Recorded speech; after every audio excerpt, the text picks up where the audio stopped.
phénomène mondial de l'accaparement des ressources naturelles, terres, eau et forêts par des multinationales et particuliers a commencé à attirer l'attention de l'opinion internationale, d'où la mise en place de directives volontaires sur la gouvernance foncière.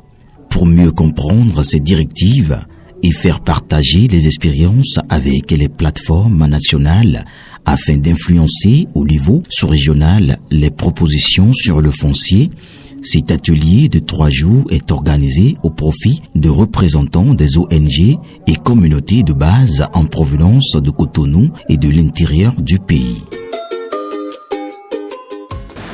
Chers participants, Mesdames et Messieurs, les directives de gouvernance foncière de la FAO sont un outil de plaidoyer important pour influencer au niveau de la CEDEAO les propositions sur le foncier.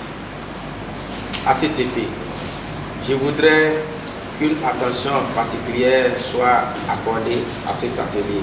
Les directives dont nous allons essayer de nous approprier aujourd'hui, c'est-à-dire que ce n'est pas autre chose, ce n'est pas un texte qui est là, qui fait force de loi ou autre chose, mais c'est quelque chose qui est là, c'est une idée qui est là dont on doit s'inspirer pour voir comment est-ce que dans nos États, nos textes sont en train d'être faits. Comment est-ce que nous devons les faire? Parce que c'est presque un consensus mondial, ces directives. Et quand on est dans un monde, donc il faut toujours aller avec tout le monde. Il faut éviter de faire bande à part. Ça permet d'harmoniser les choses, mettre de la cohérence et que tout le monde puisse aller de l'avant.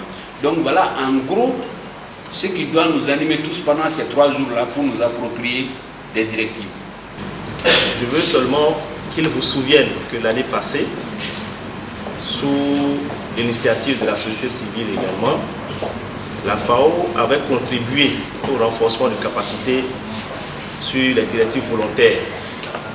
Et cet atelier a permis, de contribuer à la prise en compte de la problématique du foncier dans le plan stratégique de développement du secteur agricole.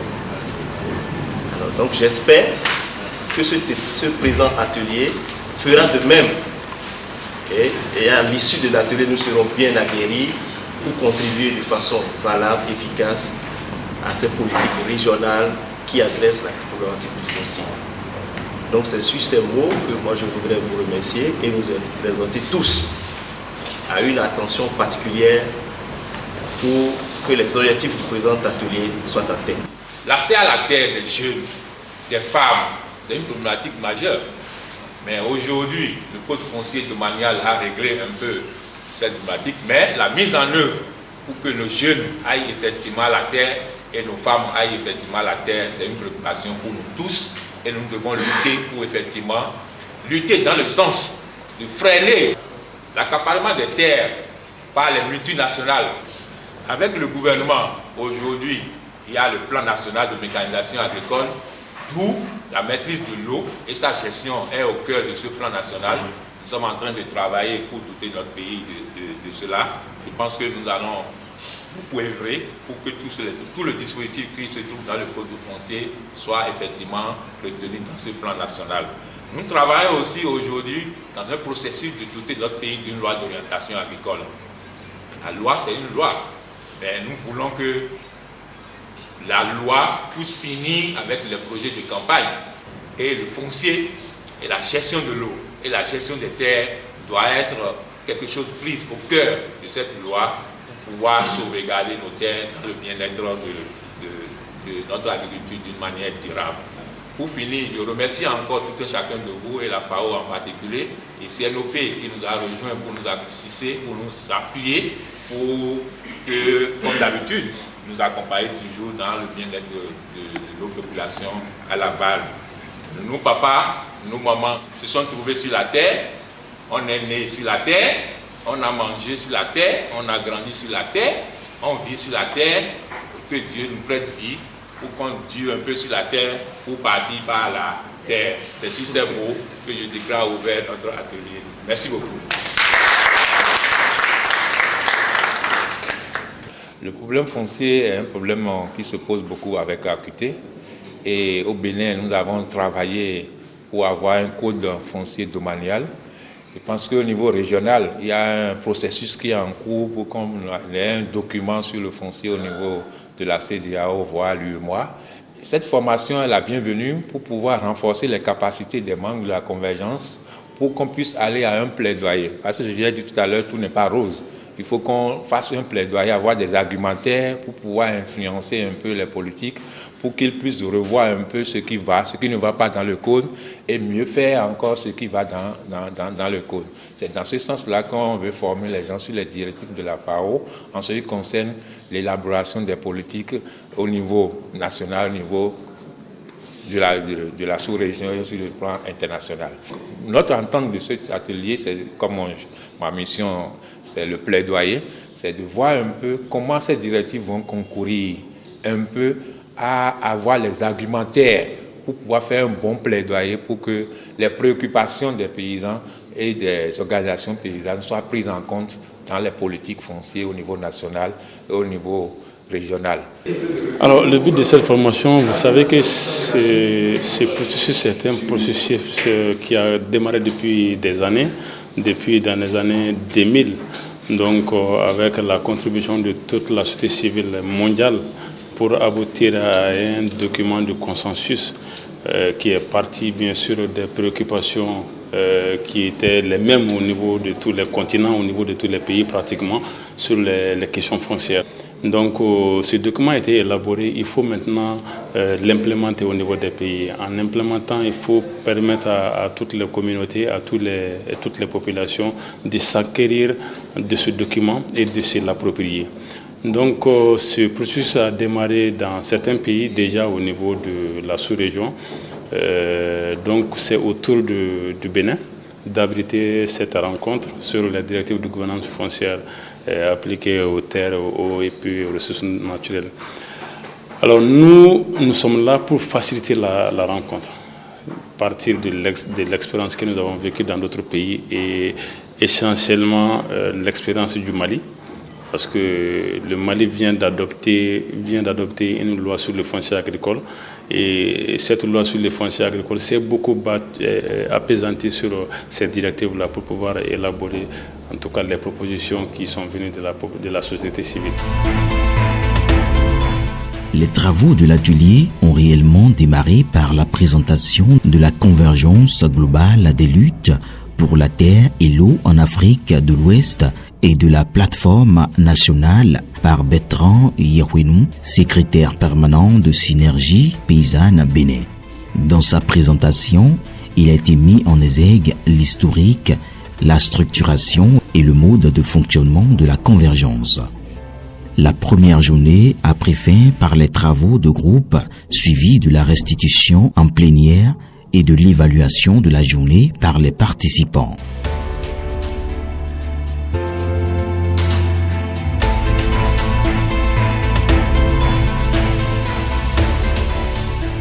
Cette journée a été principalement meublée par 3 grandes communications. La première porte sur la présentation des directives volontaires de gouvernance foncière. Tous les pays membres de l'FAO étaient assis dans les comités de sécurité alimentaire pour décider, pour définir ces lignes directrices sous la gouvernance foncière. Et en plus de ça, il y avait les autres acteurs. Il y avait la société civile et il y avait les secteurs privés. Parce que le comité de sécurité alimentaire a été réformé et dans sa réforme, il n'y a plus que les pays membres de la FAO qui sont dans les comités de sécurité alimentaire, mais il y a aussi la société civile et les secteurs privés. C'est un espace multi-acteurs où ces discussions ont eu lieu. Donc c'est vraiment à donner à quelque chose qui a un consensus large autour des questions foncières. Les directives foncières exposent des principes et des normes internationalement reconnues en vue d'instaurer des pratiques en faveur d'une gouvernance foncière. Comme je le disais, a été négocié, débattu à niveau international pour identifier quels sont ces principes et ces normes qui puissent mener dans les différents pays à avoir une gouvernance responsables des régimes fonciers. Les directives foncières sont de nature volontaire, on l'a dit hier déjà, et non contraignantes du point de vue juridique. Donc, quels sont les principaux objectifs des directives? Ce qu'on a essayé d'expliquer. Fournir des indications qui permettent d'améliorer la gouvernance des régimes fonciers applicables aux terres, aux pêches et aux forêts, quelle que soit la forme des régimes fonciers. Ça, c'est important. Parce que ça peut être des régimes fonciers publics, privés, communautaires, autochtones, coutumiers et informels. Ces directives reconnaissent tous ces différents régimes fonciers. L'objectif ultime de ces directives, c'est de garantir la sécurité alimentaire et la concrétisation du droit humain à l'alimentation. Elles peuvent garantir aux paysans et paysannes et aux paysans l'exercice de leurs droits sur leurs terres, défendre et récupérer les territoires des peuples autochtones et des communautés, garantir aux communautés des pêcheurs l'accès et les contrôles des zones de pêche et des écosystèmes, assurer un futur aux jeunes des zones rurales et promouvoir la justice économique et sociale. À la suite de cette communication, Massa Kone, membre de la convergence malienne contre l'accaparement des terres, retrace le processus ayant abouti à la loi sur le foncier agricole au Mali. Ils sont partis de rencontres d'information et de formation des politiques pour une prise en compte des directives volontaires dans l'élaboration des politiques foncières agricoles et la loi foncière agricole. L'étape suivante a été l'organisation des séances de travail avec le Parlement et le Conseil économique et social aboutissant à la mise en place d'un cadre de concertation multi-acteurs dirigé par la CNOP et regroupant les différents ministères concernés et les structures approchées précédemment. Donc c'est suite à ça maintenant qu'on a créé maintenant une plateforme multi-acteurs. Et ça a suscité beaucoup de propositions de solutions à des problèmes.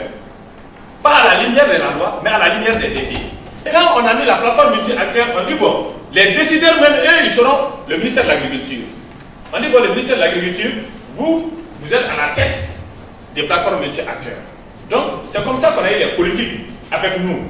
Il faut aussi travailler aussi avec la FAO pour qu'on puisse avoir ces genres de formations. Que ça ne se limite pas au Mali.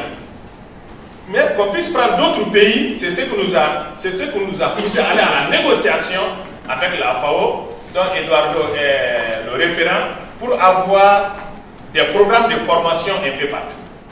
Et c'est l'idée tirée quand même des DV qui nous a beaucoup aidé à l'élaboration de notre livre vert, qui est notre document de plaidoyer de la convergence. Il faut vraiment travailler sur l'agroécologie, qui est notre mode d'autant naturel d'agriculture, là où il n'y avait pas d'engrais, on ne connaissait pas la technologie, on ne connaissait pas les engrais chimiques et tout, on faisait notre agriculture. À la lumière des DV et à la lumière des politiques de nos pays, on a eu à faire beaucoup de progrès. Si ces progrès sont reconnus, donc maintenant on peut parler de cadre juridique de politique. Aujourd'hui, notre seule porte de sortie, c'est les droits légitimes. Quand ils sont reconnus, on est fort. Quand ils ne sont pas reconnus, on est faible. Donc, lisez bien, je vous remercie. Grâce aux dispositions contenues dans la loi sur le foncier agricole, la gestion des contentieux sur le foncier est de plus en plus transparente. Il y a une disposition, un article qui dit que préalablement à la saisine de tout tribunal, c'est-à-dire pour un contentieux, vous êtes obligé d'aller d'abord devant la commission foncière. Aucun juge en République du Mali ne peut se saisir ou bien accepter et de se saisir d'un contentieux foncier tant qu'il n'a pas eu le procès verbal de la commission foncière de la localité concernée. C'est à cause de cet article que les populations ont massivement adhéré vraiment à l'idée et sont en train de demander comment est-ce qu'on met en place une commission foncière villageoise et comment elle fonctionne. Donc on est tout le temps on est en train de tourner dans le pays pour essayer de donner ces explications-là et y mettre en place. Au regard de l'expérience malienne dans le processus de vote de la loi sur le foncier agricole, la dernière communication de la journée a porté sur la présentation de la situation sur les législations foncières au Bénin. Pour faire de l'agriculture, faire de l'élevage, faire de la pêche, nous avons besoin des terres, des forêts et des eaux. En 2012, plus précisément le 11 mai, il y a eu cette réflexion des directives volontaires applicables aux terres, forêts et pêche. Et à l'intérieur, cela a consacré l'engagement des États à prendre en compte dans leur politique et loi nationale les principes d'une gouvernance responsable des régimes fonciers contenus dans les directives.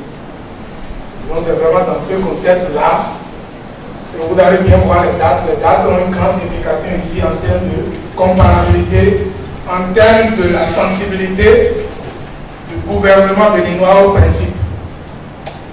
Donc c'est dans ce contexte qu'est intervenu le vote par le Bénin de la loi 2013-01 du 13 août 2013 portant régime foncier et de manière à la République du Bénin, qui a été récemment modifié et complété par la loi 2017-1 du août. Promotion et facilitation de l'exercice des droits fonciers légitimes. Donc ça, l'article 4 du Code a prévu un cadre institutionnel bien structuré qui a été mis par le souci de rapprocher les instances des populations. Ce cadre-là, au sommet, donc vous voyez, l'ANDF n'est pas du tout premier, mais c'est en termes opérationnels, c'est ça. Sinon, au sommet, nous avons le Conseil consultatif foncier. C'est le cadre d'échange où tous les acteurs se regroupent qui est présidé par le chef de l'État ou son représentant. Il y a l'ANDF qui est le guichet foncier. Ben nous, on appuie les formateurs qui mènent la formation pour qu'ils puissent s'approprier de cette guide de formation et mener cette formation et après répliquer cette formation dans d'autres occasions et donc s'approprier d'un côté des directives et de l'autre côté aussi de la méthodologie de cette formation pour qu'ils puissent répliquer cette formation plusieurs fois dans les pays. Il y a des directives qui reconnaissent nos droits légitimes et que nos différents gouvernements ont participé à l'élaboration de ces directives.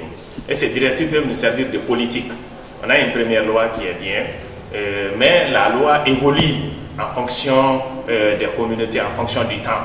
Donc pour l'évolution de notre loi en fonction du temps et en fonction aussi des communautés, donc ces directives peuvent nous servir d'indicateur pour aller à l'évolution de nos lois à la lumière des droits humains. Après ces communications, des groupes se sont constitués pour travailler sur les thématiques des directives volontaires de gouvernance foncière.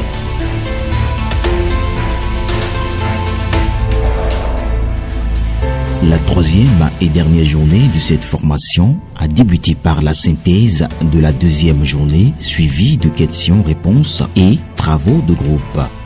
Est-ce que l'expulsion forcée, c'est seulement l'État qui peut expulser, qui peut être auteur d'expulsion forcée ou dans un cas d'accaparement de terre, on peut parler d'expulsion forcée? En fait, toute personne peut demander une expulsion forcée.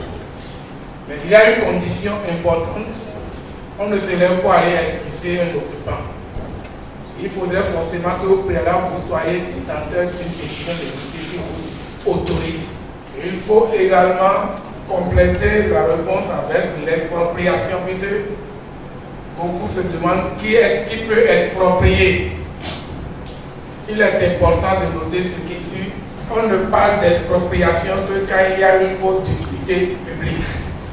Donc l'autorité expropriante ne peut être que l'État pour les collectivités territoriales. Les différents participants se sont retrouvés pour procéder à la restitution des travaux de groupe en plénière. Dans notre examen, on a compris qu'il y a un non-respect des directives volontaires qui veulent une bonne gouvernance foncière de la terre avec une attention particulière aux populations vulnérables et marginalisées.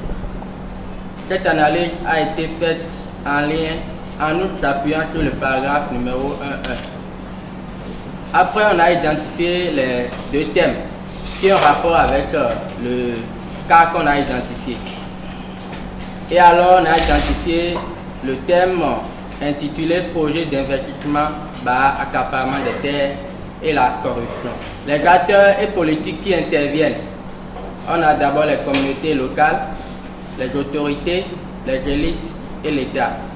En termes de recommandations par rapport à notre cas, recensement des présumés propriétaires coutumiers au niveau local, les informations ayant trait à la reconnaissance des droits légitimes en matière de système foncier, tout ça, doivent être publiées en langue facilement compréhensible à travers les émissions radio. Donc, développer des activités de sensibilisation à travers les émissions radio pour publier davantage, pour apporter l'information aux concernés à la base.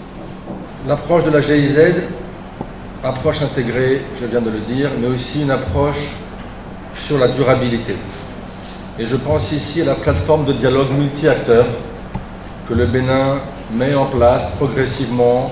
La carte des acteurs est correctement dessinée, les institutions, les experts sont identifiés, leurs responsabilités, leurs compétences géographiques, nationales, thématiques, etc. Cette formalisation de la plateforme de dialogue multi-acteurs sera à 100% accompagnée par la GIZ. Cet atelier de formation a pris fin par la cérémonie de clôture. Monsieur le représentant de la COP, Monsieur le représentant de la FAO, Monsieur les invités aux participants à divers grades, et au nom du président de la PEPA empêché et en mon nom propre, et je me charge de donner à travers les 3 jours que nous nous sommes retrouvés ici et notre satisfaction. Beaucoup de recommandations ont été soulevées ici. Nous pensons que, sous réserve que ces recommandations soient écrites et adressées à qui de droit, aussi dans l'intention que nos 3 jours de retrouvailles ici ne nous permettent pas en définitive de maîtriser correctement la thématique. Nous pensons que un apprentissage continu doit se faire à nous tous. Je voudrais juste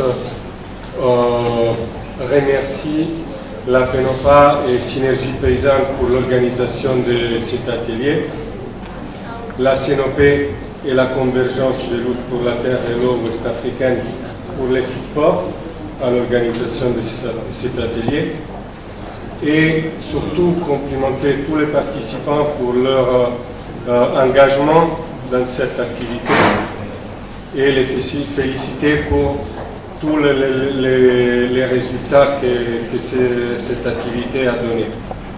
Les directives volontaires, peut-être beaucoup ont commencé à y avoir accès tout de suite, mais je sais que sous peu de temps, le Bénin va rattraper les autres et les dépasser. Moi, je n'en doute pas. Je connais beaucoup les pays pour avoir étudié avec eux, pour avoir travaillé avec eux, pour avoir fait beaucoup de choses. Et vraiment, nous espérons sur vous pour que la convergence, au niveau de la convergence, vous avez la chance qu'aujourd'hui, c'est votre chef d'État qui est président en exercice de la CEDEAO, et c'est à lui qu'on va remettre la deuxième version du livret vert. Donc, à partir de là, vous avez toutes les opportunités pour reprendre très vite le leadership des choses. Je ne vais pas être très long, Je terminais simplement à mon nom personnel, au nom de Lamine Lubani qui est là et au nom de Massa Koli, vraiment remercier tout le monde ici. Je profite vraiment pour remercier également le président de la PENOPA pour les engagements qu'il a pris ici. Je connais l'Okoso de bonne date et je sais qu'on peut compter sur lui. Donc sur ce, avec l'approbation vraiment de tout le monde, je déclare vraiment clos les travaux de l'atelier sur la formation des organisations de la société civile du Bénin pour les directives volontaires. Je vous remercie.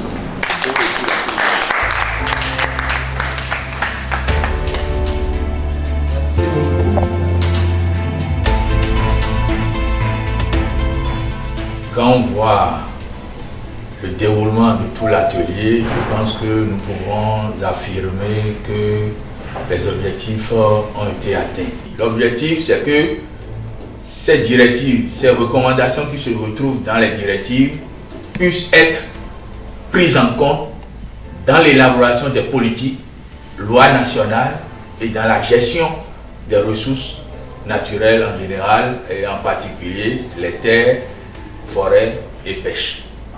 Et pour des paysans comme ceux-ci, c'est gérer bien ces ressources-là qui leur permettent, eux, d'assurer leur suivi. Les synergies paysannes, en tant que syndicat défenseur des droits des paysans, a un rôle d'abord de s'approprier le contenu des directives pour pouvoir faire des plaidoyers auprès du politique. Il fallait prendre connaissance de cette directive volontaire, analyser la loi du Bénin, la loi foncière le code foncier domanial du Bénin à la lumière des directives volontaires pour voir les points de ressemblance, les points de dissemblance, histoire de transformer les points de dissemblance en axes de plaidoyer pour que à la relecture prochaine, le gouvernement puisse, les députés, ils puissent prendre en compte. Et ce qui a été fait, parce qu'on a pris des consultants qui ont décortiqué les deux documents, les directives volontaires et le code foncier domanial, et ils nous ont présenté les écarts. Et ces écarts maintenant, c'est ça qui rentre en termes de recommandations, il faut les prendre et mener le plaidoyer.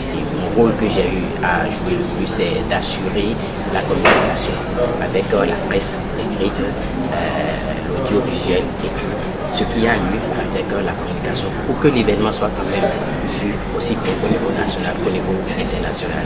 J'ai eu aussi à coordonner tout ce qui concerne la communication digitale pour tout un événement.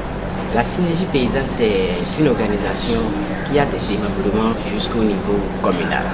Et puis nous avons des animateurs communautaires qui sont nos techniciens sur le terrain. Donc tous ces animateurs ont participé à cette formation ici, ils ont été outillés. Bien avant cette formation, Synergie Paysanne en son sein avait déjà initié une formation spéciale pour ces animateurs. Et donc ceci est un plus pour eux, pour mieux les aguerrir avec les expériences d'autres, des compatriotes du Mali et venus d'autres pays.